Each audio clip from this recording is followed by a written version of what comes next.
Hello everybody.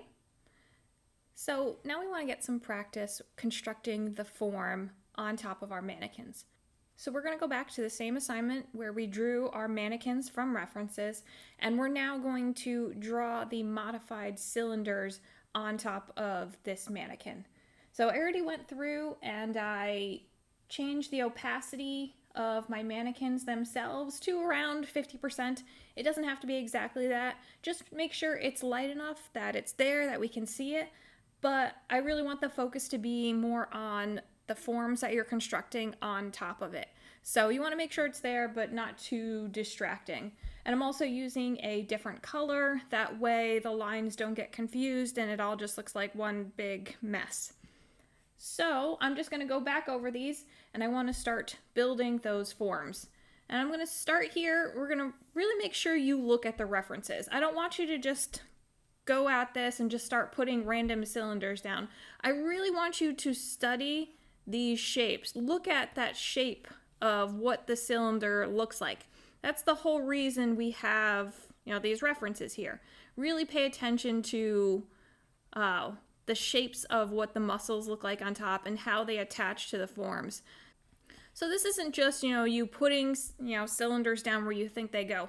I want you to really try to match up to what's happening here.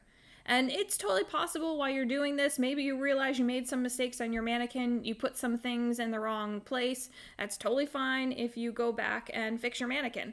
That's definitely welcome. I'd rather have you do something that's more accurate and practiced than, just going ahead with a bad mannequin if you know it's wrong anyway. So feel free to go back, fix your mannequin. Maybe I have my blue out just in case I want to go back to that. Okay, so I'm going to go ahead here. I'm going to start with the torso, and I really want to see that basic shape. What is the shape of the torso itself? And really think about, if this was two pieces of glass, where does the top end end? And you can actually see where the rib cage kind of ends here. Where does that end, and what angle are we seeing at? This is pretty straight on, so you won't see much of an ellipse here. But the waist, or might see a little bit more, looking down at it, maybe just a bit more, but it's still pretty straight on in this picture, so you probably won't see a whole lot there. But really try to capture these forms. And when you go to do this, once again, I don't want you tracing, I want you eyeballing this. You'll get more practice by really trying to study and compare than by just copying what you see. So make sure you don't draw on top of the reference. Do it separately off to the side here. Okay, so I'm looking for that shape.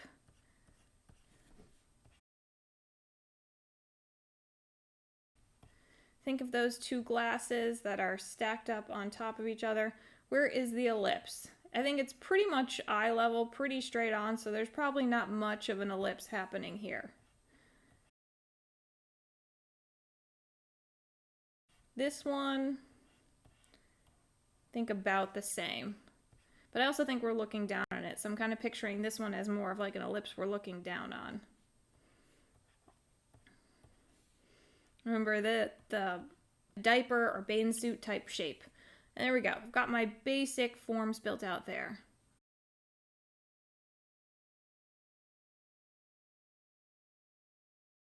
Let's get our neck in here. Thinking of this as a cylinder that's sitting on top. We can just draw that head in here. We're not doing any details, not worrying about facial features or anything like that. We're just worrying with the overall shapes. Okay, then let's think about, how does this attach? How does this arm attach on here? Can't see this, but I'm still gonna draw that cylinder continued there. I want you to draw all the way through, even if you can't see all the way. Capturing that muscle that protrudes out here, and then it narrows back in. This arm's a little bit trickier because the shoulder blade's all the way out here, and then it comes back in and attaches to the rib cage.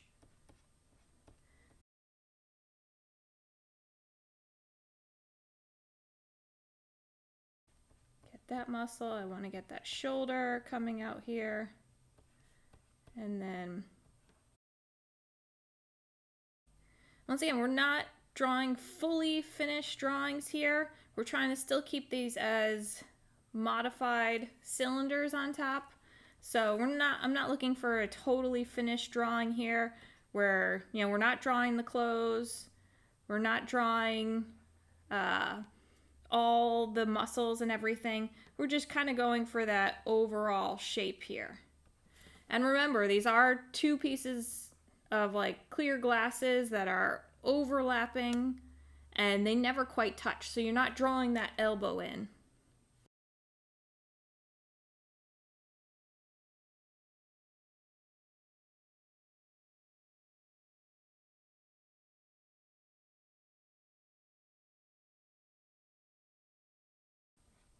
And I'm going to put in the hands and feet too.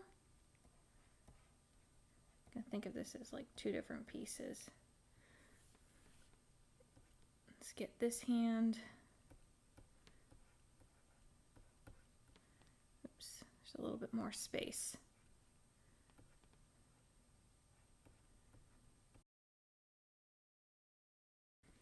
Okay, the leg, the leg's definitely coming out in front here.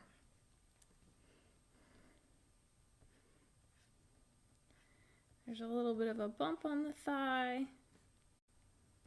And notice I am being sketchy. You know, I'll draw lines and I'll redraw a line if I think it's not correct until I get it to where I think it looks best. And then this leg is going back. So now that ellipse is going to be pretty open. And you can see that calf sticking out.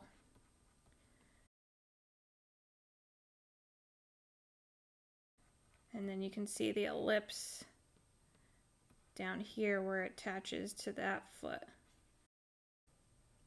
I'm trying to think of the hands and feet, even though we haven't quite talked about it yet.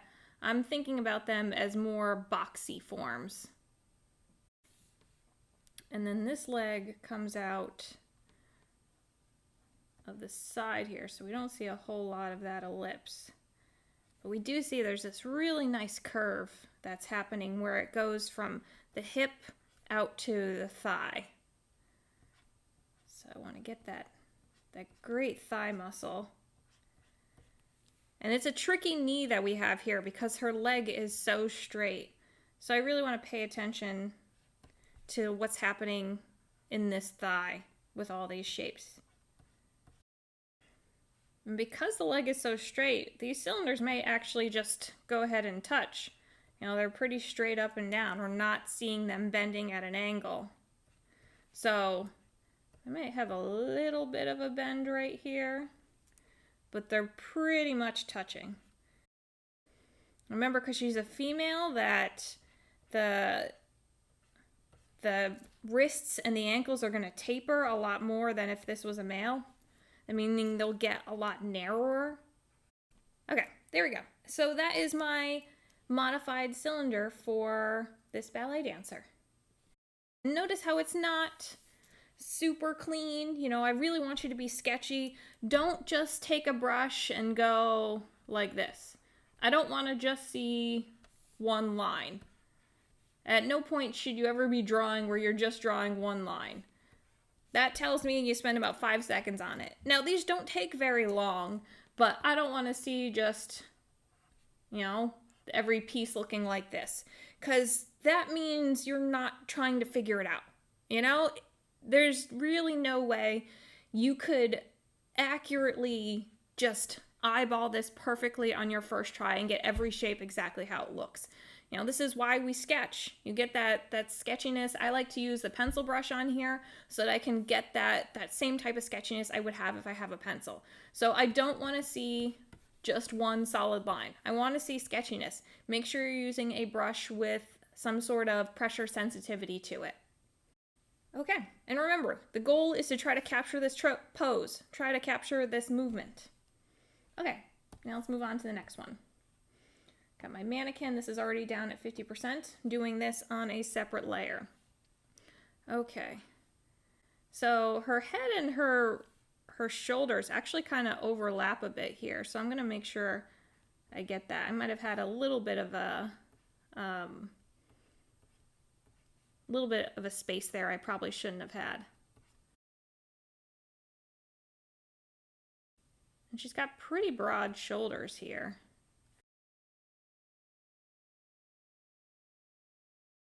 And I can see where the rib cage ends here. It's pretty straight on. You're not seeing much of an ellipse here. Actually, bring this down a little bit more.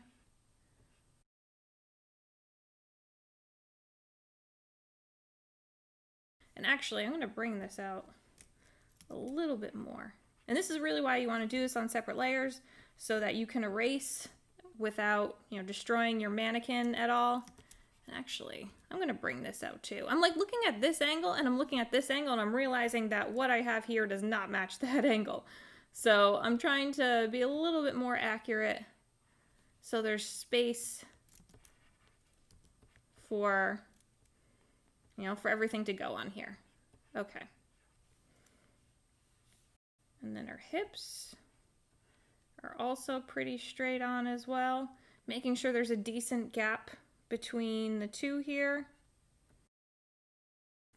Okay. Now this arm is definitely tricky because we got a lot of foreshortening, and I actually think I put the elbow a little too low. I'm going to put that elbow up a little bit higher.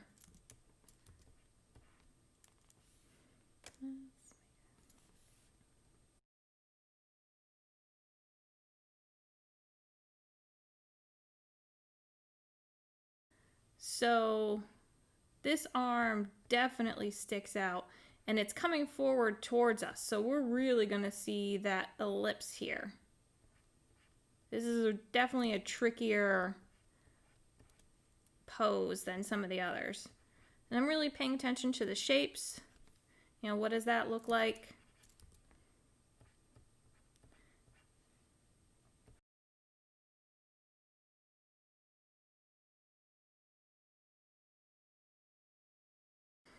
And then this arm comes pretty much straight up from there. So I'm going to make sure I have a gap, between where that elbow would fit here. I'm thinking my arm's a little short too. And that's okay if you're fixing things as you go along. That's how you learn. When you keep studying the same thing over and over again, you start to learn, how things, really work. So it's okay. Go ahead and fix it if you see that you've messed up.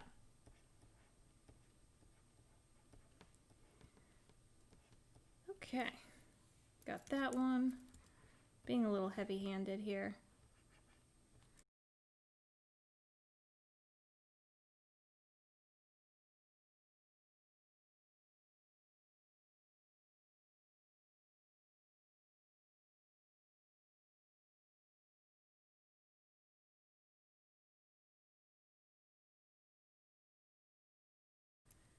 And that neck attaches right there. Okay, this arm, and actually if I look at that elbow, its elbow's right above the hand, so I'm actually going to go ahead and fix this again too.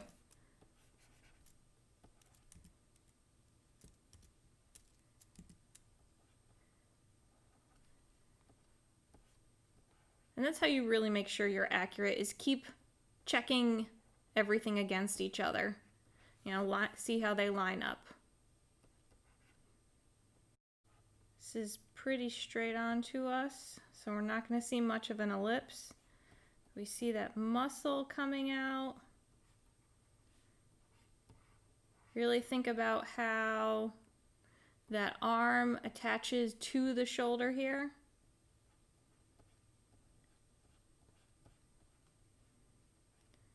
And we'll get that in there.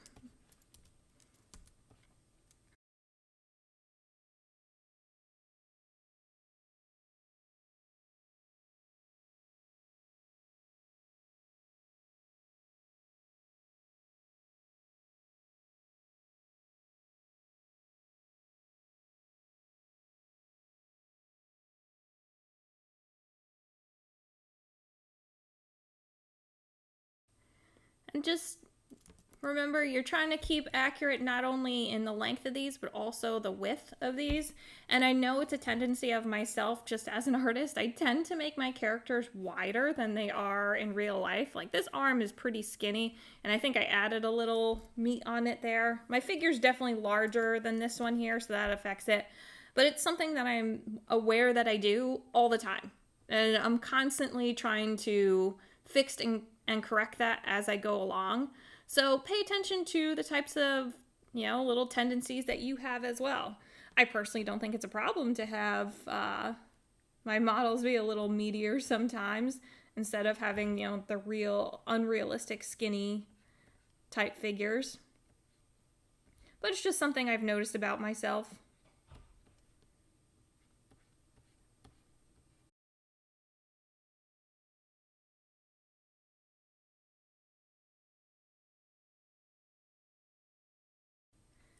Okay, and this leg once again is pretty straight, so you're not seeing much of a cylinder here. Actually, I think my leg's a little too short. Getting the proportions correct.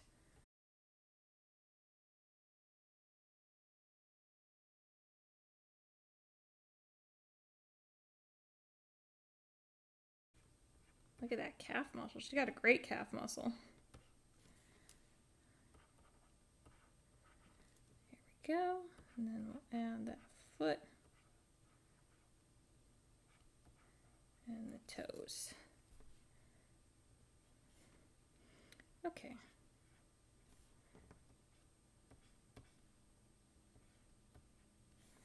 And this one, we're definitely going to see a big gap between, where the knee is. So I'm going to make sure I leave space.